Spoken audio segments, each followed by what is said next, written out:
গরমের তাপে ছাদের হিটে একদম ভাইরাল ডিম ভাজা যে হারে চলতেছে, আমি যদি না বানাই তাহলে কি হয়। আসসালামু আলাইকুম, কেমন আছেন সবাই? আসলে সবাই খুব ভালো আছে। তো আমিও একটা তাওয়া নিয়ে চলে গেছি একদম ছাদে। কি বলবো, বেলা 11টার সময় গেছি। এত পরিমাণে রোদ, এত পরিমাণে গরম, মানে পা রাখা যাচ্ছে না। যেহেতু প্রচুর গরম, তো বাবুকে নিয়ে আমি নিচে চলে আসছি। আর পোলা পান তো মানে পিকচার, মানে একটা কাজে একা নিরিবিলি করবো, তার উপায় নেই, খেলাবেলা নিয়ে আমাকে করতে হবে। তো ছেলেকে আবার বলতেছি, তুমি আর কি দরকার শুরু করে যাওয়া। পরে 20 মিনিট, প্রায় 30 মিনিট পর আবার চলে গেলাম আন্ডা নিয়ে। একদম ছাদের উপর যায় না, আন্ডাটা কি হবে। আসলেই কি রোদের তাপে ডিম ভাজা যায়, মানে ডিম পোস্ট করা যায়? আসলে কি এটা সত্য, নাকি সবাই তাওয়া বাসাতে গরম করে নিয়ে যায়? ওইটাই কিন্তু দেখাবো। তা আমি কিন্তু একদম রিগেল ভাবে কাজ করতেছি, আমি কিন্তু কোনো গরম করিনি। দেখেন একদম সুন্দরভাবে তাওয়াটা কিন্তু এত পরিমাণে গরম হয়েছিল, মানে এত গরম হাত দেওয়া যাচ্ছিল না। কিন্তু আসলেই কি হয় সেটাই কিন্তু দেখার পালা না। চারিপাশে একদম রোদ্রে মানে একদম ফিরে যাচ্ছে আকাশ বাতাস, এতটাই গরম বাতাস।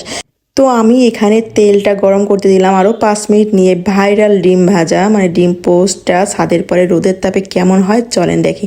তো ডিমটা যে এখানে দিলাম, ডিমের জায়গায় রয়েছে, আমার আন্ডাটাই কি নষ্ট হয়ে যায়, আমি তো তাই ভাবতেছি। মানে চারিপাশে একটু ঘুরপির করে দেখলাম, জাস্ট একটু হালকা একটা সর পড়ছে সাদা, মানে ডিম পোস্ট করলে যেমন হয়, এছাড়া আর কিচ্ছু হয়নি। আসলে এগুলো কি করলাম, মানে এত ভাইরাল এটা যে ছাদের পরে ডিম ভাজা যায়। যদি তাই হয়তো ভাই, তাহলে কেন মানুষ গ্যাসের সিলিন্ডার কিনে কিনে বাসাতে রান্নাবান্না করতো? সবাই উপরে যেত ছাদে রান্না করার জন্য, তাই না? গরম আছে, সব আছে, তারপরে এতটাও না মানে যে ডিম ভাজা যাবে। তো এই ডিমটা নিয়ে লাস্টে চলে আসলাম এই যে চুলাতে, যারটা তাকিয়ে মানে আর কি গ্যাসের উপরে বসাই দিলাম। কিন্তু ওই যে আমার ডিমটা আসলে একদম গ্যাসে গা উল্টা পাল্টা, তো মাথাটা এত গরম হয়ে গেল, কি বলবো, যে দূর আমার একটা আন্ডাই নষ্ট হয়ে গেল, এটা তো একদমই ফেলা যাবে। পরে মাকে বললাম যে মা কিছু মাখাও, যেটা খেয়ে মাথাটা ঠান্ডা হয়ে যায়, ঝাল ঝাল করে পেঁয়াজ তেল দিয়ে একদম মজা করে। তো মা এখানে সুন্দর করে সব বাদাম দিয়ে চিড়ে দিয়ে খুব সুন্দর করে ঝাল ঝাল করে মাখানো, কিন্তু ভীষণ মজা লাগে।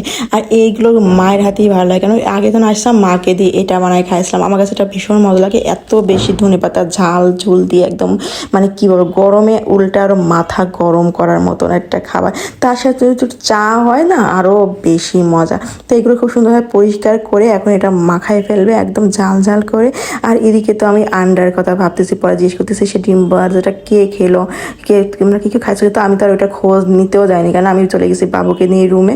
পরে আর কি করে, ওইটা কেউ একজন খেয়ে ফেলছে।